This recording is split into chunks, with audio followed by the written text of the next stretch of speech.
when I woke up to go running. I thought maybe I'm going to go inside for that because I wasn't prepared. I should have been, but it was cold. Yeah, it's chilly out there even right now as you're stepping outside. We've got that wind out of the north and west, and tomorrow we'll turn that wind out of the south and west. So even though we will have a cold start tomorrow morning, we're going to warm it up big time tomorrow afternoon. But along with that, the grass fire risk is going to increase as well, and it'll be highest across north and western portions of the region. That's where those humidity levels could even get down to about 20 to 15% here far to the north and west. I think humidity levels will be higher, but still very low for those of you south and east, but that should keep the grass fire risk at least a bit lower. But across the board, that grass fire risk will be something we'll have to be very careful with going into tomorrow. And here's why. We've got a frontal system that'll be moving in from the north, that cold front just to our north here by late tomorrow afternoon. Here's the time here at the top right of your screen. So out ahead of this front, we'll have a fairly gusty west to southwest breeze, and that's just a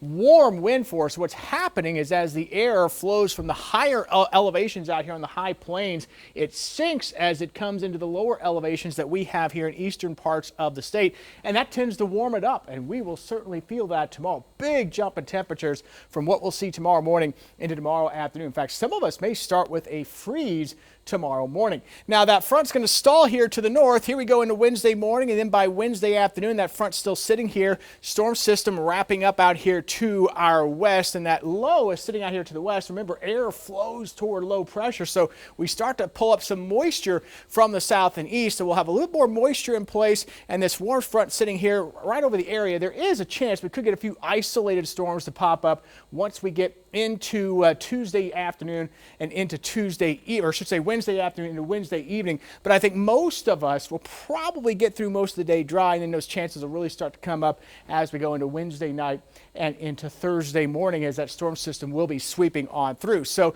we do have a chance for some showers and storms as we head into the middle of the week. And the good news with this, I don't think we'll have to worry too much about severe weather, but hopefully we could pick up some rainfall. We certainly could use that. Obviously, no rain out there right now. Here's the view from Brookside on the Wade's RV Weather Camera Network. We've got clear skies here, occasionally a little shake in our cameras with that northeast or northwest breeze that we've got.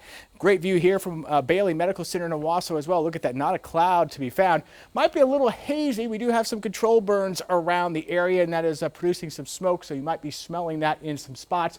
Here's our lows for tomorrow morning. With the clear skies tonight and lighter winds in the forecast, it's going to drop. We'll go down to 33 in Tulsa, but there will be outlying spots, especially as you go into eastern portions of the region, that will probably drop below freezing tomorrow morning. So if you want to cover up any tender plants and vegetation just to make sure you play it safe during the overnight hours into tomorrow morning, go ahead and do that. But look at the big warm up as we go into tomorrow afternoon.